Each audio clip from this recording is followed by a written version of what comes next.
এখন তো আসলে দাম কম থাকার কথা, দাম এখনো বেশি কেন? দাম তো কমই একেবারে 35 টাকা 30 টাকা কেজি তরমুজ। তো এর চেয়ে দাম কম হইলে তো যারা চাষ করে হ্যাগর তো জীবন ধ্বংস হয়ে যাবো গা।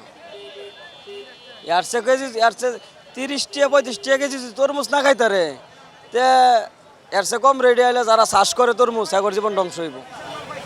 আসলে খেতে তো তরমুজ কেজি হিসাবে বিক্রি করা হয়। না খেতে কেজি ভাই কেজি পিস হিসাবে বেচলে ঝামেলা কি একটা তরমুজটা পলি করায় আইরে আবার ইয়া করবো চোখে একটু একটা ছুড়ু বাড়ছে একটা তরমুজ যদি পলি করি এটারে ঘুরাইতে ঘুরাইতে জীবন শেষ ওই জায়গায় একটা পলি করানোর পরেও আবার এটা ভাল লাগছে না হেটা দেও এমন কেজি বিক্রি করলে কি সুবিধা একটাই যে বড় ছুটু আছে যে যেটা যা দামাই তাই সুবিধা এটা কিন্তু রেটটা কি কেজি পিসের রেটটা কি অনেকেই আসলে আবার 100 টাকা করে তরমুজ বিক্রি করছে। ভাই কারণটা কি? ভাই ওইটির হিসাব ওইটি কেজির হিসাব এটা তো ভাই শুরু মাল বেছে ভাই আমার না ভাই 15 কেজি ওজনের মাল আছে 10 কেজি সর্বনিম্ন 8 কেজি আমার এনে সর্বনিম্ন 15 কেজি 16 কেজি 18 কেজিও আছে 100 কেজি এখন কি আপনার দোকানে আছে? হ্যাঁ তো দেখানো হ্যাঁ দেখানো যাবে এখন আছে 16 কেজিও আছে। তরমুজ রোজার মাসে একটু দাম বাড়তি ছিল, তখন তো এই ভালো মাল, এখন যে ভালো মাল আছে ওই ভালো মালটা ছিল না, একটু কালার কম ছিল।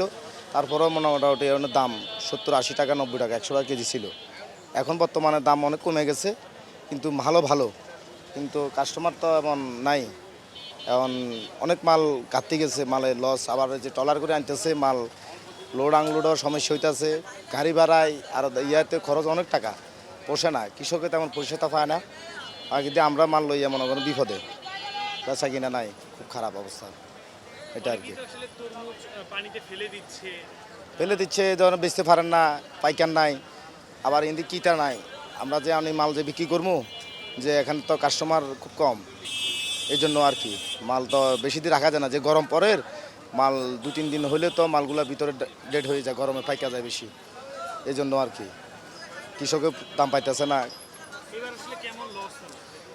লস হলে কৃষকের হবে মনে করেন, আর আমরা তো ক্রেতা যারা নর্মাল সীমিত মাল আনিয়া বেচতেছি, আমাদের আর কত টাকায় লস হবে, আমরা কোনো গায়ে মেয়ে চলতে পারি, চলে তখন এটা আর কি। আর বাজারের অবস্থা ধরে মাল চললে তো মনে করেন দাম কৃষকও পাইতো, সবাই খুশি মোটামুটি, ক্রেতারাও মনে করেন ভালো মাল পাইতো, খাইয়ে শান্তি পাইতো, এটা আর কি।